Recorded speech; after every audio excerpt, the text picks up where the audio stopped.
me loves, it's Demi. Welcome back to my YouTube channel. I hope you're all doing well and I hope life is treating you very good. Thank you so much for clicking on this video. So as you can tell by the title, today's video is going to be the summary of everything to do with boobies and my boob reduction.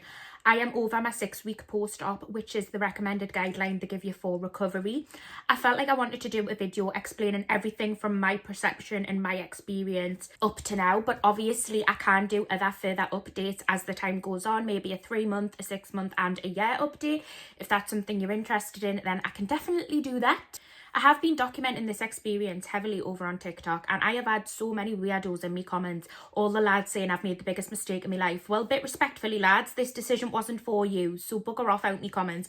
If you've clicked on this video for any disgusting reason, or if you're a lad, if you're being nebby, fair enough, stay for the chat, but if you're being weird, get out. Nobody wants to hear, especially not me. If you are maybe considering a boob reduction, or if it's something you're curious about, or if you just want to know what my experience was like getting a boob reduction, then definitely stay on this video. That's what we're going to do.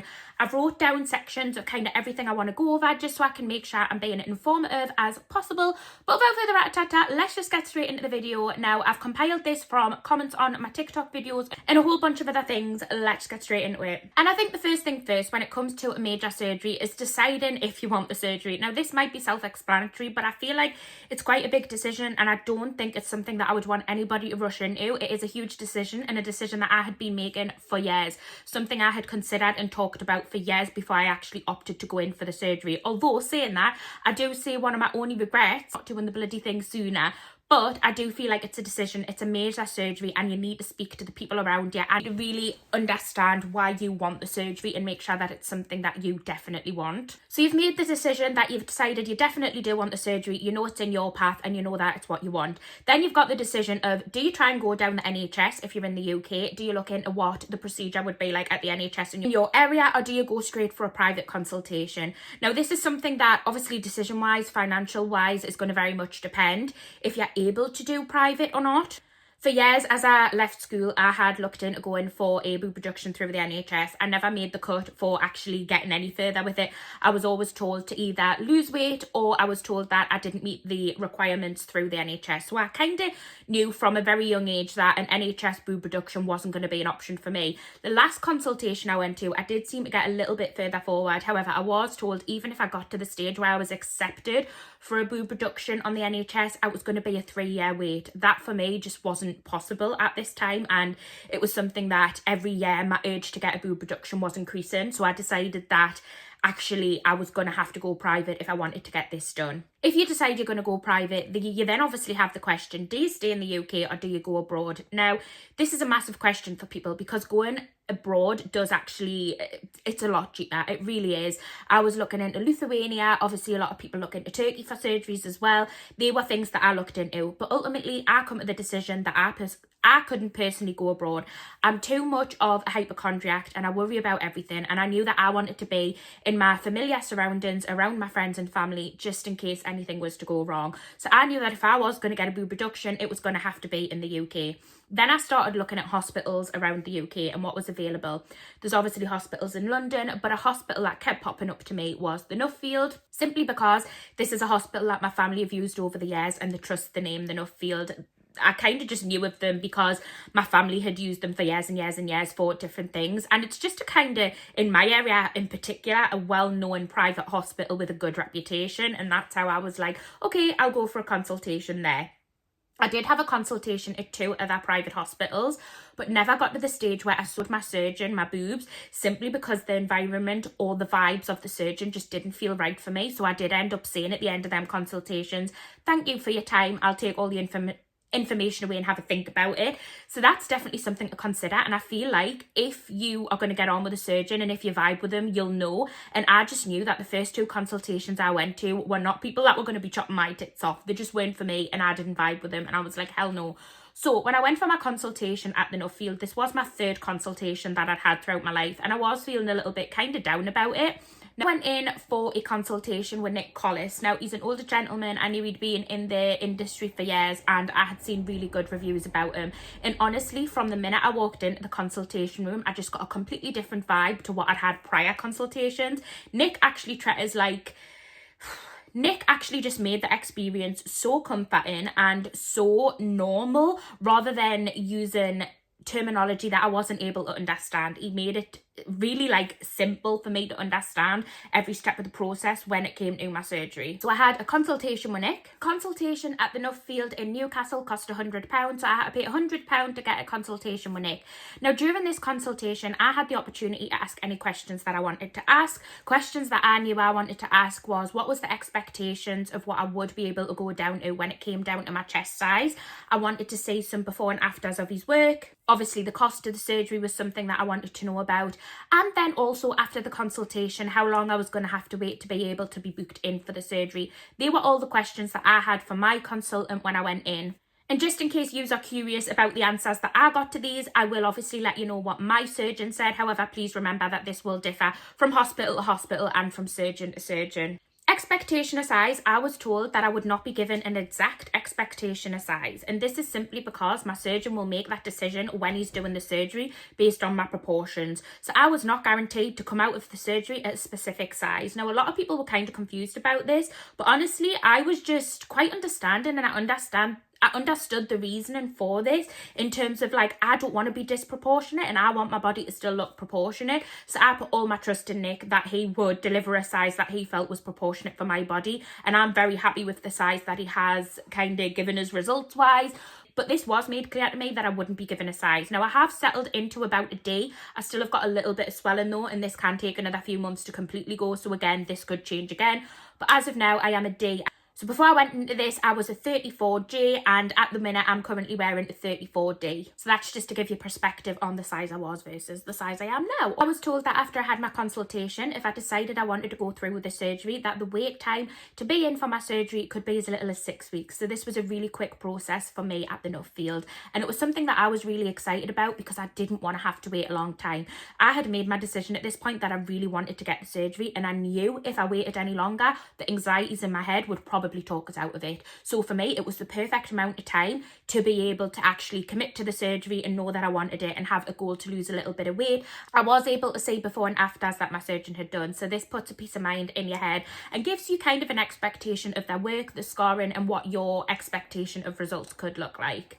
The cost is going to differ depending where you go, but at the Nuffield, the cost of a chest reduction surgery is going to be about £9,030. This will differ within the hundreds between the surgeons and stuff, but it's around about £10,000, which is a lot of money. It is a big decision, and it is something that I feel like you definitely can't make spur of the moment decisions on. The Nuffield do offer like financial help in terms of like being able to pay it off monthly and stuff. They don't just expect the full amount at the time of surgery. So these are options that you can look into if it's something that you feel like you're going to need that extra help with. Then these are options that I looked into but opted not to do, but that you can look into as well. Overall, I feel like the consultation expectations, especially with my surgeon, Nick Collis, were really informative but informal, which is what I really wanted, because the two prior consultations had been really formal and just totally put me off the idea of a surgery, because I was just like, yeah, I don't vibe with you. Whereas with Nick, it was so informal, but it was also so informative that I really vibed with him and felt like he was someone that I would trust with going through such a major operation. Now, obviously, I believe that there is different ways that you can get a boob reduction,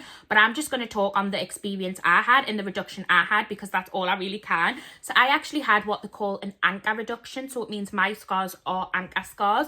So basically when you look at like a boob, I ended up with scarring around my nipple, down kind of the centre of my boob and around the bottom.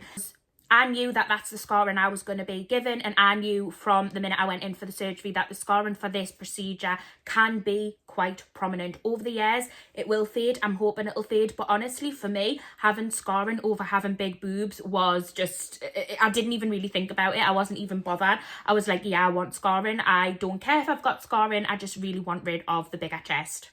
I was told that the procedure could be anything from 2 to 4 hours, and I think my procedure was around 2.5 hours, but I'm not 100% sure because I was knocked out. I didn't care. I was in Lululand at this point thinking about all other things. So I don't actually know exactly how long it was. I should probably ask my mum, but I think it was about 2.5 hours I was actually in the surgery for. Told to pack an overnight bag. Now they do say you may be able to go home depending on the time of your surgery. They might let you go home the same day. However, for me, I did stay just because my blood pressure was a little bit high, but it was honestly nothing to worry about, and I think it was more precaution than anything else. But I didn't mind at all, to be honest. And I don't know if this is sad to say, but I actually had a really nice experience at the hospital for that one night. Obviously I know that hospitals are usually a really scary place for people, but because I'd had a life-changing surgery and it was something I dreamed about for so long, I was on such a high, probably the meds as well, but I actually had a really nice experience and I didn't mind the overnight stay at all. And having your breakfast, lunch and dinner served for you, it was absolutely delightful. Now, there was one moment that I remember having excruciating pain, and that's in the recovery room. So I had my surgery, I woke up in the recovery room, and I was in there for about 40 minutes, and it was the first time that I come around, and I had a little nurse next to us, and I remember her saying like, Demi, hiya, you're out of your surgery now. Trying to like get us awake and have a general conversation. And that is the kind of only time I remember getting excruciating pain after this full procedure. And I remember I said to the woman straight away, I'm in pain, and she was like, okay, you're in pain, we'll get you some pain meds. And then I was in that room about 40 minutes until the pain meds kicked in, and then I was moved back to my room, like my ward room or whatever it was called. But that is the only time throughout this full process. Obviously I am just over my 6 weeks post-op at the time of filming this, and that is the only time where I can say I felt extreme pain. Now, that does not mean that I didn't feel discomfort, but extreme pain was the initial wake up in recovery when I'm presuming I didn't have any pain meds in us. I'm not really sure. But other than that, I don't think I've actually felt much extreme pain. Obviously, after the one night overstay in the hospital, I was sent away to then be on what's called my 6-week recovery period at home. Now, 2 to 3 of this recovery period is quite intense. This is why you're told to really be careful. You can't do much, and you are told to take about 2 weeks off work if you're able to after your surgery, especially if your job is quite a labour job. Then I suppose you really have to take that time off work, or else you're probably just going to give yourself complications further down the line when it comes to like returning, when it comes to your surgery and scarring and everything like that. Recovery was a bit of a difficult one, I'm not going to lie, and I think for me it really affected my mental health more than anything.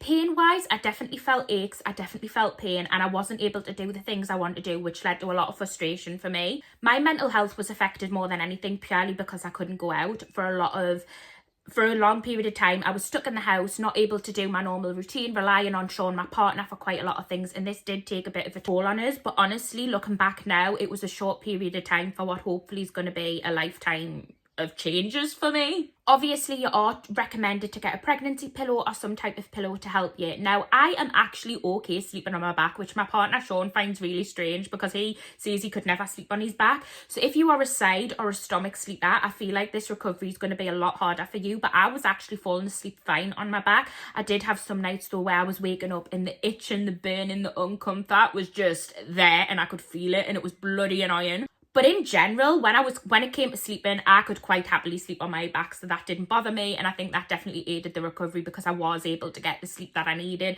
to help my body recover from what it had been through. Complications, I can't say that I had any real big complications or anything like that. So the first 10 days after your surgery are the worst because they're when you can't wash or shower or anything like that, or kind of have a normal routine.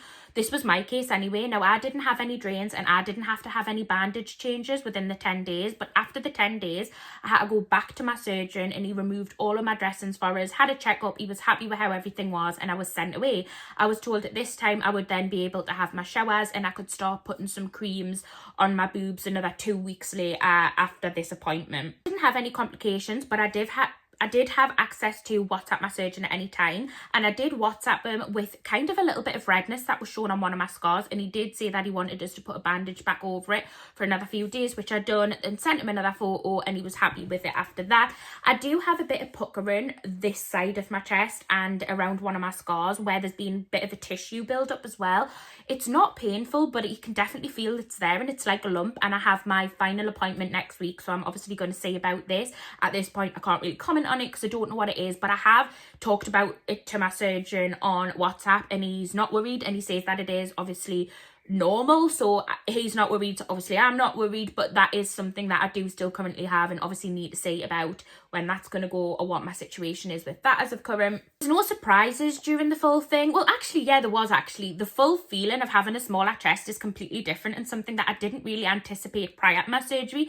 In terms of just like being able to feel them bounce for the first time was a bit of a different experience and something I hadn't really thought about. Even just the whole feel of them on your body when your arms brush past them and things like that is just completely different and something that I hadn't really comprehended. But honestly, like, I was a bit worried, was I going to get body dysmorphia when it came to looking at myself in the mirror, because I've always had big boobs and my boobs have always kind of been bigger than my like stomach area, and I was a little bit worried that I was going to have a bigger stomach area and think maybe I would get a bit of body dysmorphia about my stomach looking big. Touch wood, that hasn't happened as of yet, and I don't think it's going to happen. And I really like the way my body looks with my boobs and my stomach and everything at the minute. But obviously I am still kind of healing and, you know, getting used to things. And I haven't been able to go swimming or anything, which, so like, I'm a bit like, oh, I'm going away next month and I'm excited to try on bikinis and stuff. Although I have ordered some bikinis, so I am going to be doing that. But yeah. But there was no real surprises for me. I feel like I was given really clear expectations of the surgery and everything that would come after it at my consultation and during and before my appointment, so that when I went in for it, everything that kind of happened I was expecting to, or I had been made aware of. After surgery, I was given 2 bras from my hospital, and then I did just go to M&S to get some kind of thinner bras just for a little bit more comfort during the 6-week period. And I'm still alternating between all of them bras. I haven't actually been out bra shopping yet because I still don't know if I'm allowed to look at underwire bras. I don't think I am. I think it's 3 months before you can consider a bra with underwire. So again, when I see my surgeon next week, it's something that I am going to be asking him about just to see when that is. But I do believe it's 3 months before you can look at like bras with underwire and stuff like that. Tips, like, people always say, do you have any tips? Do you have any tips? Get a pregnancy pillow. Follow what your surgeon and hospital tell you. You're gonna have the best recovery if you follow what they say. They are the professionals. They know how this works. They do this day in, day out. Don't just think, I'm feeling okay, I want to do this, I want to do that, which is definitely how I felt during the whole recovery period. But ultimately it can backfire, and it's just, on the whole, a lot better experience if you can follow exactly what your surgeon and your hospital recommend. Would I do it again? This question is asked again and again and again, and the only thing I can really say is 110%. There's not a regret for me as of yet with this whole procedure and surgery, and I still don't even think I've fully grasped that it's happened or took advantage of it happening. I haven't even really tried on bikinis yet, or there's so much that I haven't done because I feel like it's just been a whirlwind for 6 weeks and I've been in this bubble really.